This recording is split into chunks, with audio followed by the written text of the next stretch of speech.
क्या आप जानते हैं कि एक समय एक ऐसा राजा हुआ था जिसके पास सब कुछ था, दौलत, सत्ता, नाम और शान। पर एक ऐसा डर था जो उसकी नींदें छीन चुका था। वो डर क्या था? मृत्यु का। और इस डर ने उसे ऐसे रास्ते पर धकेला जो अंत में उसे आत्मा तक ले गया। नमस्कार दोस्तों, आप देख रहे हैं द भक्ति लाइन और आज की इस कहानी में हम जानेंगे एक ऐसे राजा की यात्रा जिसने मृत्यु के भय में जीवन के सबसे बड़े रहस्य को खोज निकाला। ध्यान से सुनिएगा, क्योंकि ये सिर्फ एक कहानी नहीं है, ये हमारी आपकी सच्चाई है। ये बात बहुत पुरानी है।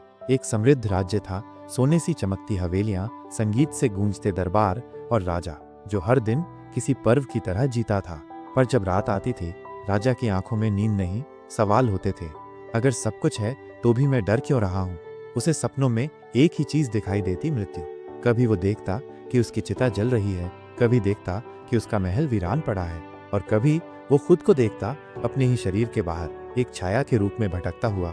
राजा ने अपने राज्य के तमाम विद्वानों को बुलाया, ब्राह्मण, तांत्रिक, ज्ञानी, ऋषि, पर सबके उत्तर अधूरे थे। कोई कहता यज्ञ करो, कोई कहता शिवलिंग की स्थापना करो, कोई कहता स्वर्ण दान करो। पर राजा का सवाल बहुत सीधा था, मुझे बताओ, मृत्यु के पार क्या है? आत्मा क्या है? और अगर आत्मा है तो उसे जानने का मार्ग क्या है? एक दिन दरबार में एक अजनबी आया, काले वस्त्र, मौन चेहरा, नजरें जमीन में गड़ी। उसने कहा, राजन, जो तुम खोज रहे हो उसका उत्तर तुम्हें महल में नहीं, जंगल में मिलेगा। राजा हंसा, क्यों? क्या जंगलों में कोई विशेष देवता रहते हैं? उस अजनबी ने सिर्फ एक वाक्य कहा, जो मृत्यु को जान चुका है वही जीवन का अर्थ समझाता है, और वो जंगल के उस वृद्ध साधु के पास है। राजा उसी रात निकल पड़ा, बिना सेना, बिना रथ, सिर्फ एक सेवक के साथ। 3 दिन की कठिन यात्रा के बाद राजा पहुंचा एक निर्जन गुफा में। वहां एक वृद्ध योगी धूनी रमाए ध्यान में बैठे थे। उनके पास न कोई सिंहासन था, न ही कोई चमक।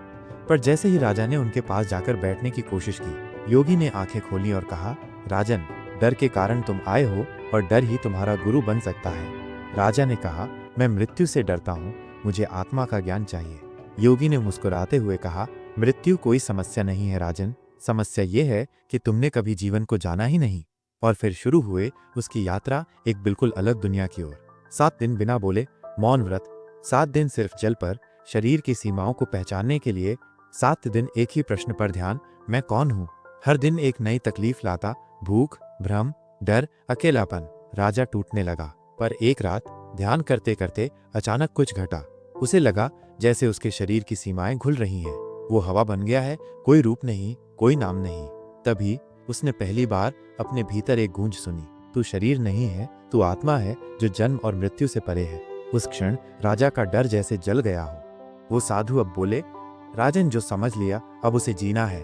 राज्य लौटो, पर अब शरीर की नहीं, आत्मा की सत्ता से शासन करना। राजा लौट आया, पर अब वो वैसा नहीं था। वो सिंहासन पर बैठता तो लगता जैसे कोई ऋषि बैठा हो। उसने मृत्यु के भय को आत्मा की खोज में बदल दिया था। अब उसकी आंखें कहती थीं, जो मृत्यु से डरता है वो जीवन से भी डरता है। जो आत्मा को जान लेता है वो मृत्यु से पार हो जाता है। दोस्तों, ये सिर्फ कहानी नहीं है, ये एक आईना है। आज हमारे पास भी सब कुछ है, मोबाइल, पैसा, शान, पर क्या हमारे पास शांति है? हम मृत्यु से डरते हैं क्योंकि हमने कभी आत्मा की पहचान नहीं की। तो आज एक सवाल खुद से पूछिए, क्या मैं सिर्फ ये शरीर हूँ? अगर नहीं, तो आत्मा को खोजने का सफर शुरू कर दीजिए। भले ही थोड़ा समय निकालिए, पर मौन में जाइए, ध्यान में जाइए, क्योंकि वहाँ एक गूंज छुपी है जो कहती है, तू अमर है।